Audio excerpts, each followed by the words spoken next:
निर्मल जी, ठीक, चलिए सर जी बोलिए। माननीय अध्यक्ष महोदय, बजट भाषण पर अपनी बात कहने के पहले मैं आपके ध्यान में एक सूचना लाना चाहता हूं कि हम सभी विधानसभा के सदस्य हैं। अगर हम सरकार के विभाग से, किसी विभाग से कोई सूचना मांगते हैं, वह सूचना अगर गोपनीय नहीं है, सामान्य प्रकृति का है, तो विभाग को देना चाहिए, ऐसा हमारी समझ है। और जो स्वास्थ्य विभाग है, ये मांगने पर तो सूचना नहीं देते हैं।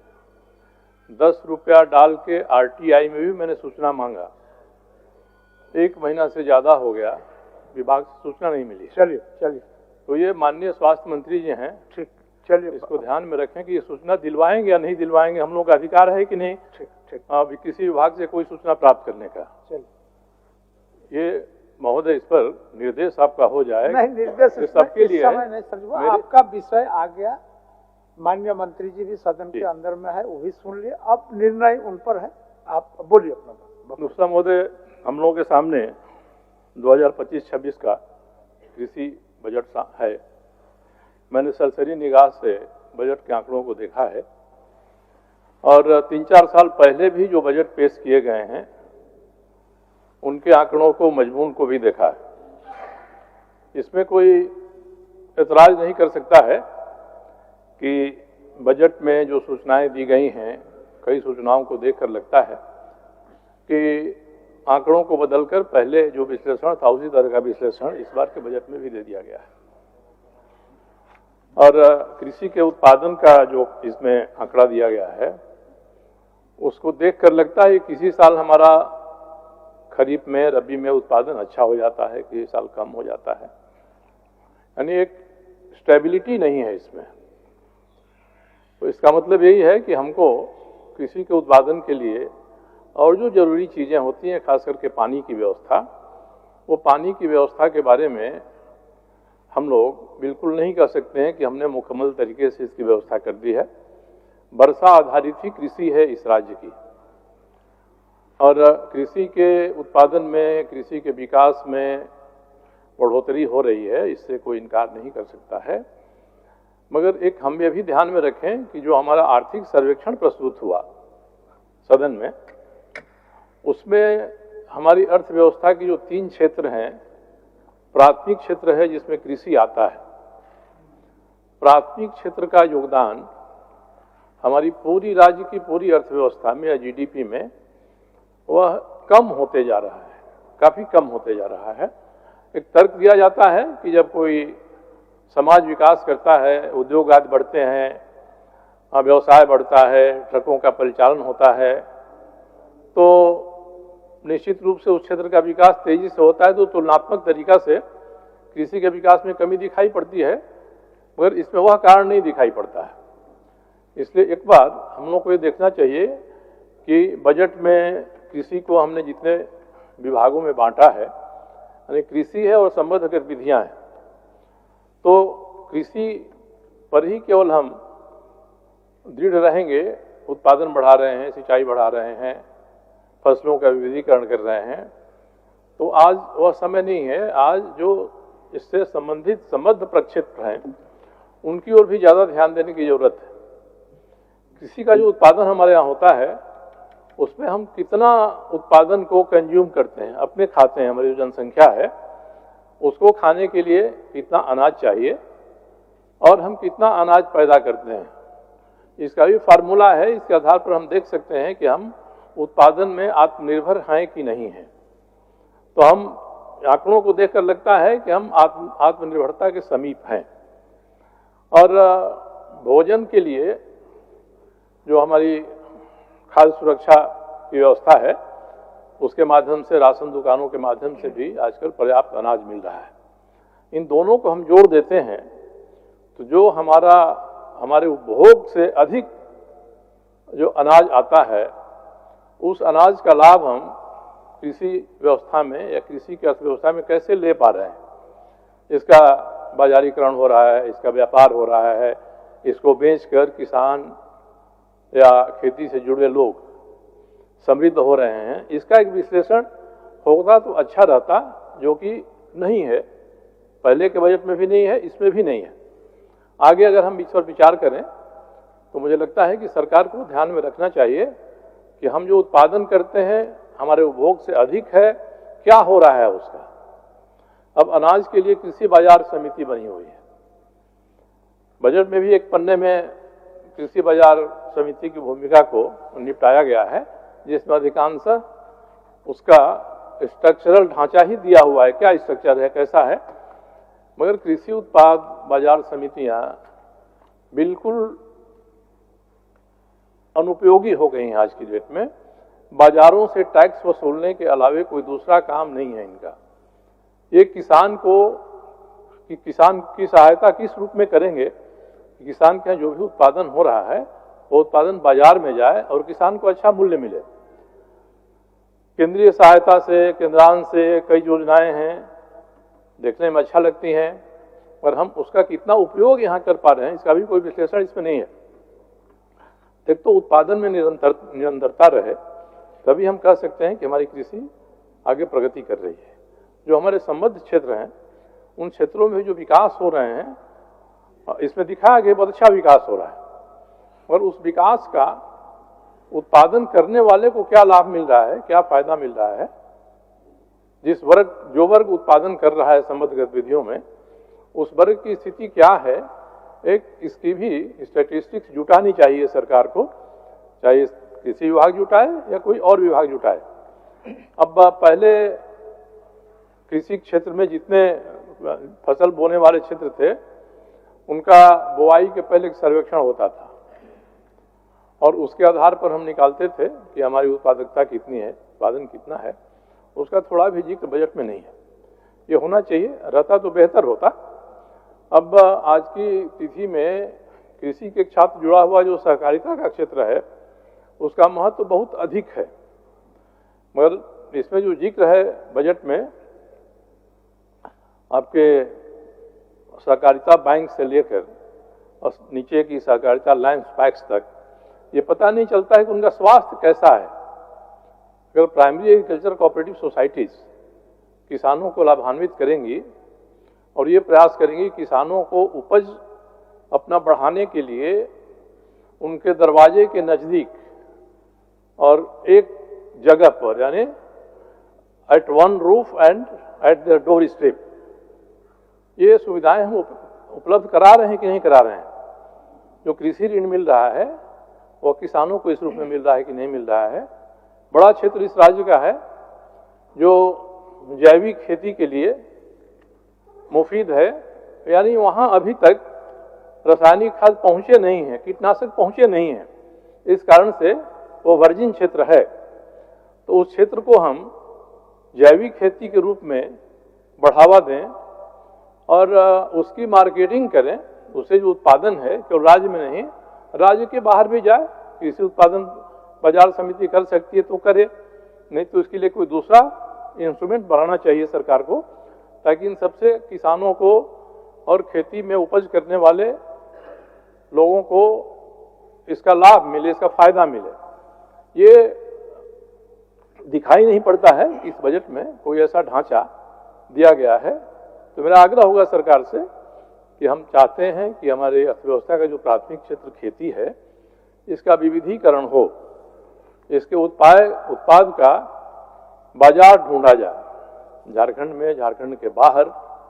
अब मिलेट की बात आई है, इसमें मिलेट का जिक्र है, मगर जो मिलेट एक्शन प्लान है वह एक्शन प्लान इस रूप में कहीं नहीं दर्शाया गया है कि मिलेट की पैदावार कहाँ हो रही है, किस जिले में ज़्यादा हो रही है। ये अगर विस्तार से बजट में रहता तो किसान और हम लोग भी लोगों कह सकते थे कि आप इसकी तरफ जाइए, इसका बाजार अच्छा है, आपको इसका फायदा मिलेगा। तो जो ये बजट है मुख्य रूप से आर्थिक उपकरण है राज्य का, तो इस बजट में ये चीज़ें अगर रहेंगी और वास्तव में केवल रहें नहीं बल्कि जमीन पर हों, तो जितना हमको ध्यान देना है कि हम उत्पादन की गुणवत्ता बढ़ाएं, नेशनल हॉर्टिकल्चर मिशन से लेके और के जो कार्यक्रम हैं उनको लागू करके हमारा जो उत्पाद है वह सरकार नियंत्रित जो है, वह जो सरकार के नियंत्रण में नहीं है, बाहर में है। आजकल बाजार कृषि में पहुंच रहा है और वह किसानों को एडवांस में पैसा देता है कि आप जो उपज करिएगा हम ही खरीदेंगे उसको। ये तो एक समानांतर अर्थव्यवस्था चल रही है। कलकत्ता से, दिल्ली से लोग आकर, आज तो आता है अखबारों में, IIT के स्टूडेंट हैं और नौकरी छोड़कर इसमें आ रहे हैं, काम कर रहे हैं। मगर इसके पीछे जो बाजार है वह बाजार कितना लाभ ले रहा है और इसका लाभ किसान को कितना मिल रहा है या जिस स्थान पर हो रहा है उस स्थान को कितना मिल रहा है, ये अध्ययन करने की जरूरत है। क्योंकि हमारी आज भी 70% से अधिक आबादी कृषि पर भी निर्भर है, जिसमें किसान भी हैं, कृषि मजदूर भी हैं। अनुभव यही कहता है कि कोई भी किसान केवल खेती से अपने परिवार की उन्नति नहीं कर सकता है यदि उसका कोई सदस्य खेती के अलावे किसी दूसरी पेशा में नहीं है। इसीलिए जो किसान हैं उनके परिवार के लोग बाहर भी जाते हैं कि कुछ भी हमारी कमाई हो जाए, हम वो कमाई करें।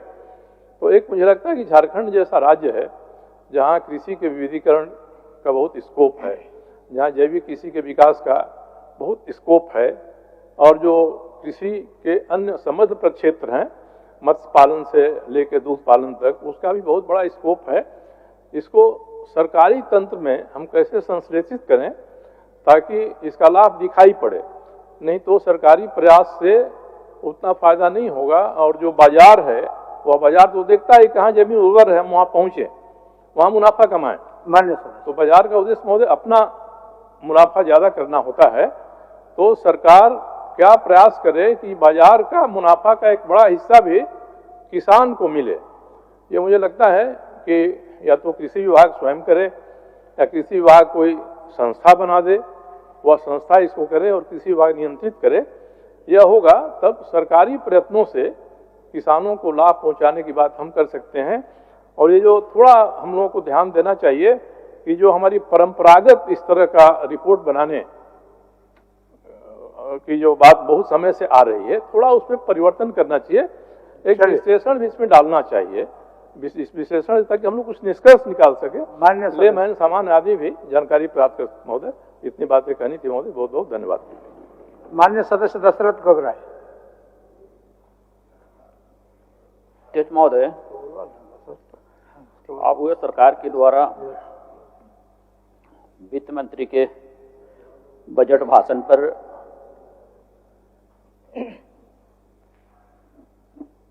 कृषि पशुपालन एवं सहकारिता विभाग के वाद विवाद पर बोलने के लिए खड़ा हूं। अध्यक्ष महोदय, ये राज्य बने 25 वर्ष होने को चली है। राज्य के युवा मुख्यमंत्री आदरणीय श्री हेमंत सोरेन जी ने कृषकों के लिए विभिन्न स्तर पर अपना कार्य को जारी रखा है। जिस प्रकार से कृषि ऋण माफी योजना के तहत पिछले कार्यकाल में जनता ने 5 साल के लिए जनादेश दी थी, परंतु देश में कोरोना जैसे वैश्विक महामारी बीमारी आने के कारण उस समय किसानों को 50,000 रुपया तक का KCC लोन राज्य के मुख्यमंत्री हेमंत सोरेन जी ने देने का काम किया था। उसी प्रकार से इस कार्यकाल में भी किसानों को 2 लाख रुपया तक की कृषि ऋण योजना में लाभ देने का कार्य की है। अध्यक्ष महोदय, अब वह सरकार निरंतर कृषि क्षेत्र को बढ़ावा देने के लिए अपनी कार्य को आगे बढ़ाते जा रही है। जिस प्रकार से राज्य के सभी किसानों को KCC से आच्छादित करने के तहत 2020 तक राज्य में 13.77 लाख KCC धारक किसान थे। इस अभियान फलस्वरूप अभी कुल 6,61,396 अतिरिक्त नए KCC बैंकों के माध्यम से किसानों को दिए गए हैं। लगभग 20 लाख मौजूदा KCC से विभिन्न बैंकों द्वारा 14,58,000 KCC खातों में दिसंबर 2024 तक 8,619 करोड़ रुपया ऋण किसानों को दिया जा चुका है, जो पिछले वर्ष की तुलना 6% अधिक है, यानी 499 करोड़ रुपया अधिक दिया जा चुका है। अध्यक्ष महोदय, किसानों को समृद्ध बनाने के लिए हमारे कृषि मंत्री कृत संकल्पित है। आज प्रत्येक क्षेत्र में भूमि संरक्षण विभाग से तालाब का जीर्णोद्धार करा जा रहा है, पर्कुलेशन टैंक का निर्माण की जा रही है, सोलर पंप के द्वारा किसानों को खेत तक पानी पहुंचाने का कार्य कर रही है। अध्यक्ष महोदय, बीज वितरण योजना के तहत 2025-26 में लगभग 95 करोड़ रुपया का प्रावधान किया गया है। अध्यक्ष महोदय, मैं आपके माध्यम से सरकार से कहना चाहूँगा, किसानों को समय बीज उपलब्ध हो पाने में विलम्ब होती है, इसलिए सरकार इसको ध्यान दे ताकि किसान जिस समय अपना खेती पर काम करने के लिए उत्सुकता होती है, समय से अगर उनको बीज मिले तो समय किसान अपना बीज का उपयोगिता करते हुए अपना खेती पर लाभ पा सकेंगे।